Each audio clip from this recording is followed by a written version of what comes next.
This lecture will cover the CFA Level 1 reading on perfect competition.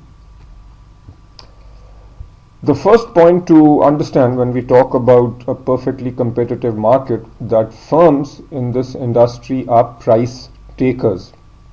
So what does price takers mean? I think the best way to understand this is by considering an example. So let's take the example of people selling oranges. So if you are selling oranges, the price at which you sell oranges is simply based on the market price. If the market price for oranges is 80 rupees a dozen, then that's the price that you sell at, and so basically that's the price you are taking. So every firm that is selling oranges is essentially a price taker. So a given firm, as you see over here, a given firm has no influence over the market price. They just take the price that is set by the market. All right. What are some characteristics of perfect competition? The product that is being sold is homogeneous. What does that mean? That means that the oranges that one vendor is selling versus the other vendor are not distinguishable. So the product is essentially the same. Another characteristic is that there are a large number of independent firms, each selling a very small amount relative to the total market. So again, if you look at the orange market, let's say that 1 million oranges are sold every day. How much does each vendor sell? Each vendor probably sells a very, very small percentage of the overall amount. Next point, no barriers to entry or exit. Anybody who wants to get into this business can do so quite easily. The capital requirements are minimum, and essentially there are practically no barriers to entry, or if people want to easily exit, they can easily exit. And finally, as alluded to earlier, the supply and demand is basically supply and demand for oranges is what determines the market price. How does perfect competition arise? Basically, perfect competition arises when the minimum efficient scale is small relative to the demand for the good or service. The minimum efficient scale, as we've seen in an earlier lecture, is the scale of production for a given firm which reduces or minimizes the average cost for that firm. So when you are selling oranges, it doesn't take too many oranges. So you can just maybe sell 100 oranges a day and be at your minimum average cost.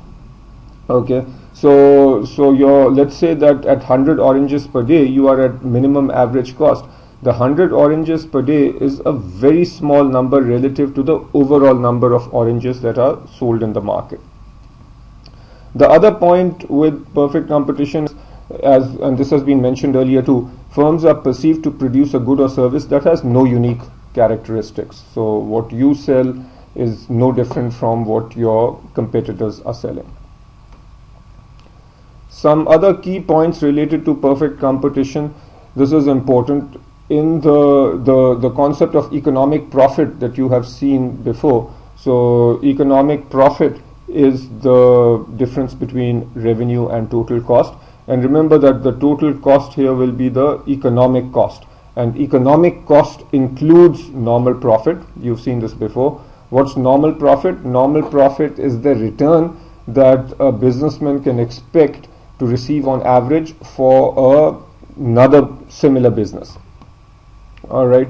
We'll also talk about total revenue versus marginal revenue. And very briefly at this point, total revenue is obvious.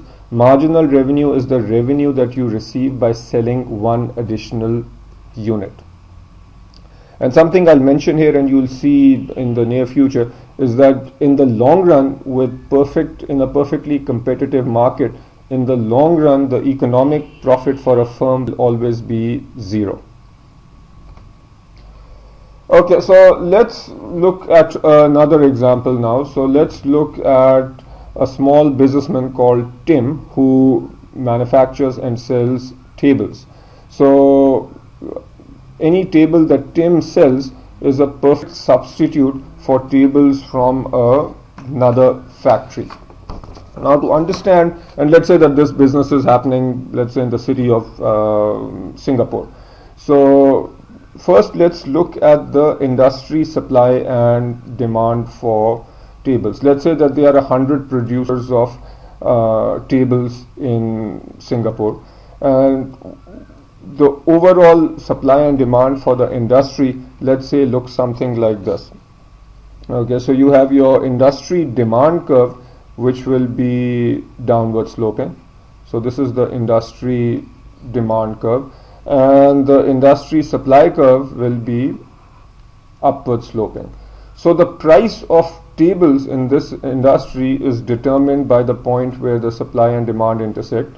So let's say that the equilibrium price for tables is $25, and the quantity of tables sold in the market also is determined by this intersection point. And let's say that we sell 900 tables in the industry. Now come to Tim's particular business. What will Tim's revenue be? So Tim, as we've discussed earlier, is a price taker. So no matter how many tables he sells, each table will only sell for $25. So Tim's revenue basically will be the straight line. So the total revenue increases linearly with quantity. So as the quantity of tables that he sells increases, he makes more money, he makes more revenue. And if he, let's say, sells 9 tables, then his revenue will be $225. Okay, so this is his revenue on the y-axis. Now what about marginal revenue? As mentioned earlier, marginal revenue is the additional revenue that Tim makes for every additional table sold. So his marginal revenue is simply equal to the price at which he sells each table. So if he's selling each table for $25, then his marginal revenue is $25. And an important point to keep in mind here in the context of perfect competition, that marginal revenue will be the same as the price which you've seen, and this essentially is the demand curve. So Tim can sell as many tables as he wants for $25 each. So the marginal revenue is the same as price, is the same as demand. Okay, so we've talked about revenue. Now let's talk about how much profit Tim makes and how he can maximize his profits. The total revenue curve we have already seen. So if we look at this graph over here, the total revenue will start at the origin and increase linearly. What about his profits? To understand what his profit will be, we need to understand what Tim's cost structure is like. And let's just say that Tim's costs look something like this. So there are some fixed costs, okay, and his cost curve, let's say, goes up like that. So okay, and let me draw this again. So there is a fixed cost, and let's say that's Tim's total cost curve. So if that is his total cost curve, now just a point to keep in mind here, what is it that determines the revenue curve? Revenue curve is determined by market constraints. So based on the market supply and demand, that's what determines the price. Tim has no influence over it. He simply needs to accept the market price and sell at market price. So market constraints determine the revenue curve. What is it that determines the cost curve? Basically, technology determines the cost curve. And technology in economic terms is very broadly defined. So the sorts of machines that he uses, the processes that he uses, these are what determine Tim's total cost curve, shown here in red.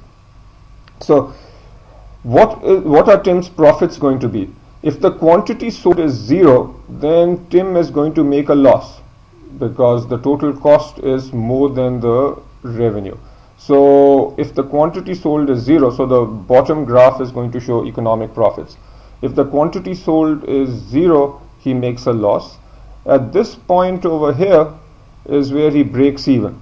So if you bring that down, so at point, let's say quantity A, he breaks even, and then after that total revenue is more than total cost, so he starts making profits. At what point is the profit maximum? The profit is maximum probably at this point B, where the difference between total revenue and total cost is maximum. So we reach a maximum point over here where the quantity sold is B, and after that again the revenue starts decreasing. So at this point again we are at break even. So at point C, let's say, the revenue is back down to 0, and after that if Tim keeps producing, his profits will be negative. So the profit maximizing quantity is B. Okay, in our example we'll just assume that is 9 tables. A side point here on short run decisions and long run decisions. So how does Tim decide whether or not to produce in the short run? And the quick answer to this is, in the short run Tim decides whether or not to produce as long as the total revenue or the money that he makes is greater than his variable costs. So if the revenue is greater than variable costs, he will continue to produce in the short run. And for him to produce in the long run, his revenue needs to be greater than total cost. If revenue is less than total cost, then he will either try to reduce his costs or he will have to get out of this industry. Okay, now our next discussion is on marginal analysis. Alright, so this is simply another way of looking at the profit maximizing quantity. Let's say that you are looking at his marginal revenue curve. So this is Tim's marginal revenue curve, and as we've seen earlier, he's selling each table for $25, so his marginal revenue is flat at 25. And let's say that Tim's marginal cost curve looks something like this. So this is Tim's marginal cost curve. Now, a point that I'll just state right now and then prove it is that the profit maximizing quantity is where marginal revenue equals marginal cost. And let's assume for a minute that this happens where he produces 9 tables. Now, let's say, what if he produces 8 tables? Okay, let's say that for the 8th table, Tim's marginal cost, let's say, is 20. So if for the 8th table the marginal cost is 20, which means, what's marginal cost? This is the cost for producing one additional table. So if the cost for producing one additional table is 20, but the revenue for one additional table is 25, doesn't it make sense for him to produce more tables? Yes, it does. Why? Because the additional revenue he gets is more than the additional cost. So it makes sense for him to keep producing. Now, what about the decision on whether or not to produce the 10th table? So let's say that for the 10th table, his marginal cost is 30. So the marginal cost is 30, the marginal revenue is still 25. Will he produce the 10th table? Obviously not, because now the cost of producing the additional table is more than the revenue from producing the additional table. So he will not produce the 10th table. And effectively then, for him, the profit maximizing amount or quantity is 9 tables, which is the point where marginal revenue is equal to marginal cost. And this is an extremely important relationship that you must know very well. Alright, so in a perfectly competitive market, let's look at some short-run profit outcomes. So here on the left, we look at what happens when you have a break-even situation, and this is actually the situation in the long run, which we'll touch on briefly. So let's look at price versus quantity. You have marginal revenue, which we've already discussed, is let's say at $25, and for our quantity 9. So we are at break even if our average total cost. So what's our quantity produced? We've already said that our quantity produced will be the point where marginal cost intersects marginal revenue. That's this point. Now, in the long run, our average total cost will also pass through this point. So if we are producing at 9, what's our total revenue? Our total revenue is 9 multiplied by 25. What's our total cost? Our total cost is the average cost, which is 25, multiplied by the quantity produced, which is 9. So our total cost and total revenue are the same, which means we are at a break-even point. Another scenario is where we are making an economic profit. We make an economic profit if the quantity at which we are selling is, so let's say that here we are selling, let's say 10 tables.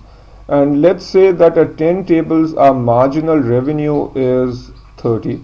And we'll discuss soon why the marginal revenue might be higher. So here let's just take it as a given that the marginal revenue is 30.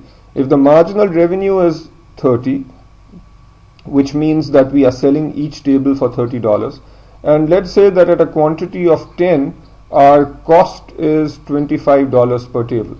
So what's our profit? Our profit is 5 times 10, which is 50. So our economic profit represented by this gray region is 50.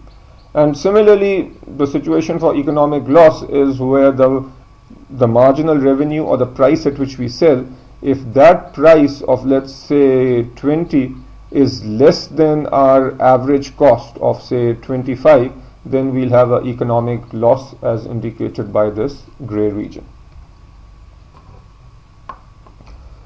Now let's try and replicate a firm's supply curve, and what we are going to show is that essentially the supply curve is quite similar to the marginal cost curve.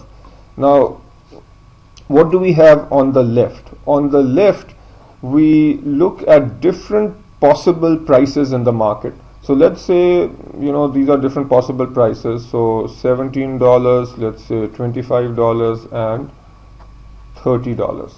So these are different possible prices. And let's say that this is Tim's marginal, this is the marginal cost curve. So this is the additional cost for producing each new table. If the price in the market is 30, how much quantity will Tim produce? So if the price is 30, the quantity produced is the point where marginal cost intersects the marginal revenue curve. So let's say that at that point the quantity is 10 tables. Alright, so what we basically see then is that if the price is 30, then how much will Tim supply? Tim will then supply this amount, which is 10. So he will supply 10 tables. What if the price is 25? So if the price is 25, then let's say that he will supply 9 tables. So at a price of 25, he is supplying 9 tables. Now what if the price is 17? Then let's say he supplies 8 tables. So at a price of 17, he supplies, let's say, 8 tables. So at a price of 17. Now this curve over here is the average cost curve. So let's say that this is our average cost curve. If the price goes below 17 to say 16, at a price of 16, will Tim produce anything? So at a price of 16, so if 16 is the price, will Tim produce? The answer is he will not produce. Why? Because by producing, his cost is higher than what he can sell the table for. So if the cost is more than what he can sell the table for, he will not produce anything. So as long as the price is below 17, So if the price is below 17, he will not produce or supply any tables. Only once the price is 17 or above does it make sense for him to supply. And notice that as long as we are at a price of 17 and above, the supply curve is essentially the same as the marginal cost curve.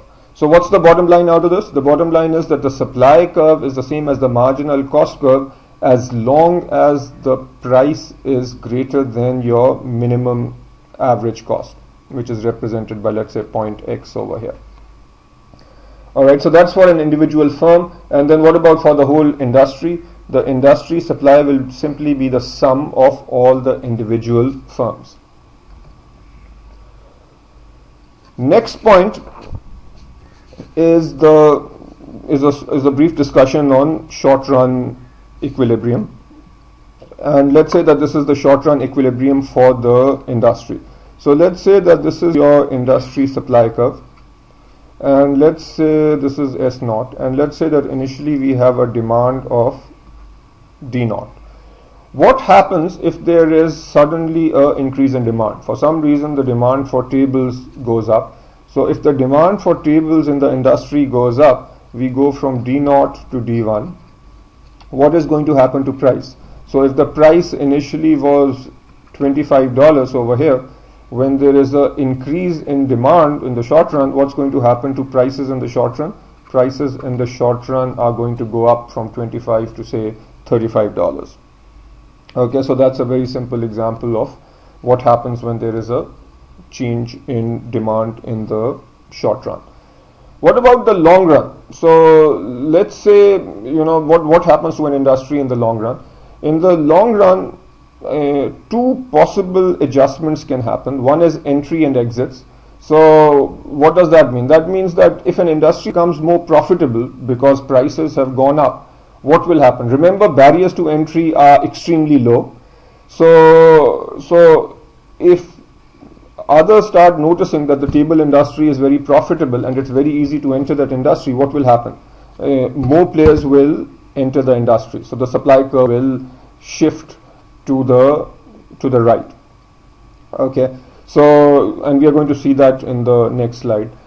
So there can be entries and exits. What if an industry is not profitable? Then there will be exits. Why? Because in a non-profitable industry, profits will be negative, so there will be losses. When there are losses, firms will exit and the supply curve will shift to the left.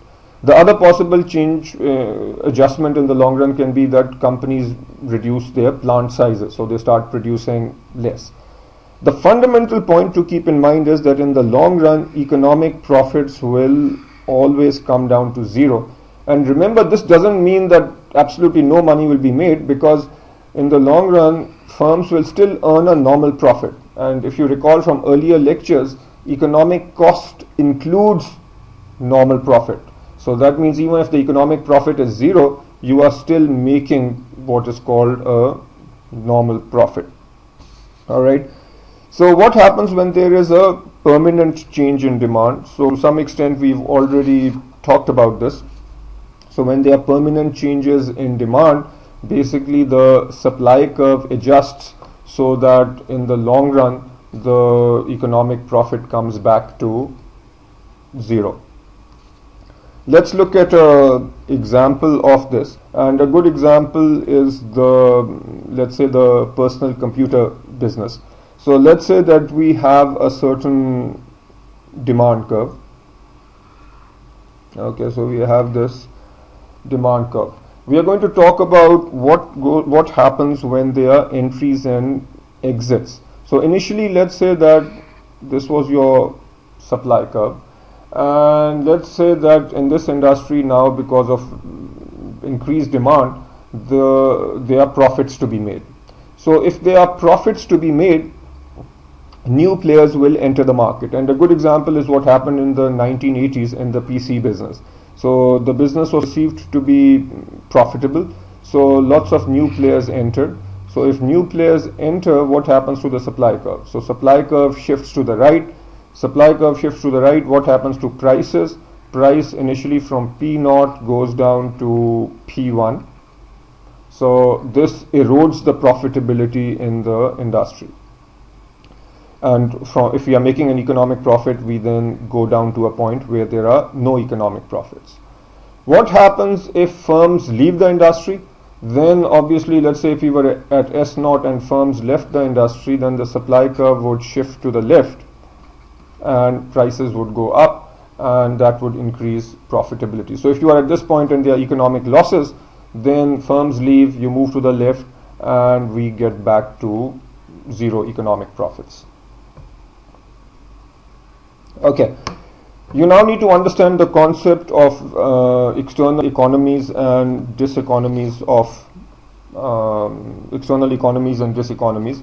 What we are referring to here is the fact that what happens as an industry expands. So as an industry expands, what you will notice is, let's say that this is your long run supply. So this is your long run supply, and initially this is your demand curve. So this is your demand curve, and let's say that this is your short run supply curve. So in this industry, what we are looking at is that the long run supply curve is flat. So as we produce more and more, we supply more and more, the costs do not change, and hence prices do not change. So what happens if there is a huge increase in demand? So if we move from D0 to D1, the demand curve shifts to the right, and the short run supply curve will also shift to the right from S0 to S1, and at the new point the price stays the same. So this is called, so basically this is a constant price industry. Versus look at the second picture over here. Now let's say that here you have a certain demand curve and a certain supply curve in the short run.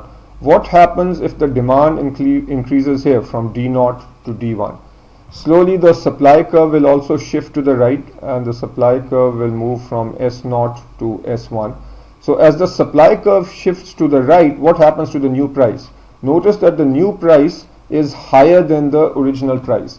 Why might this happen? This might happen in an industry such as the airlines industry, where keeping technology constant, as you have a growth in the industry, there might be additional costs due to congestion. So more and more airlines using a limited amount of airports and landing space, which creates additional costs. So as the demand for air travel increases, potentially the price will increase, assuming that technology doesn't change. So here you have external diseconomies. Versus another situation where you have now a downward sloping long run supply. So what happens here? So here again, let's say that you have this initial short run supply and an initial demand curve. If the demand curve increases from D0 to D1, the supply curve will also shift from S0 to S1, and here the price is going down. So here you have external economies of scale, where as long as the long run supply curve is downward sloping, in the long run, as demand goes up, the prices will go down. So as industry expands, that is good for prices which go down. What is the impact of technological change? When you have new technology, what happens to the cost curves? The cost curves obviously move down. So new technology, actually this implies new better technology. So you are more efficient, cost curves will move down. When cost curves move down, if prices remain the same, there will be economic profits for firms which adopt these new technologies, and there will be losses for firms which stick with the old technology. So what will happen? So firms that are not efficient, or those that stick to the old technologies, will either exit the industry or they will have to adopt the new technology. And eventually what will happen to economic profits? Economic profits will come down to zero, prices will be lower, and that's obviously better for consumers because now they are getting better quality goods with better technology at a lower price. And this is why most governments around the world want to encourage competitive markets.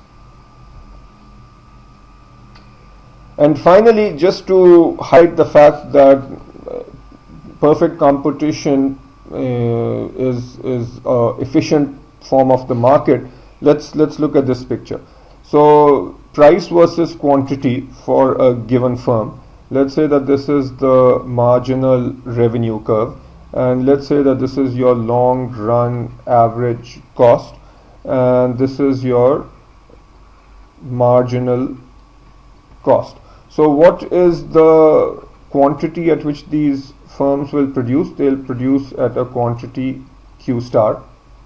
Now they are producing at a quantity Q star. At Q star they are producing at their lowest possible cost per unit, which let's say is $25. So producing at the lowest possible cost, and then how much are these goods being sold for? These goods are also being sold for $25. So produced at the lowest possible cost and being sold at that lowest possible cost of 25. So clearly that's efficient. The other way of looking at it is from the overall industry or market perspective. And as you've seen before, let's say that this is your marginal benefit curve, which is the same as the demand curve. And let's say that this is the marginal cost curve, which is the same as the supply curve. So given that the industry price is 25, for the overall industry, that is the price at which the industry, that's the price set by the market, and this is the overall quantity that is sold in the market. Notice that as long as the marginal benefit and marginal cost curves interact, we have absolutely no deadweight loss, and the sum of the consumer surplus and producer surplus is maximized. So hence we see that perfect competition is completely efficient, an important point, and we will contrast this when we talk about monopolies later on in the economics course.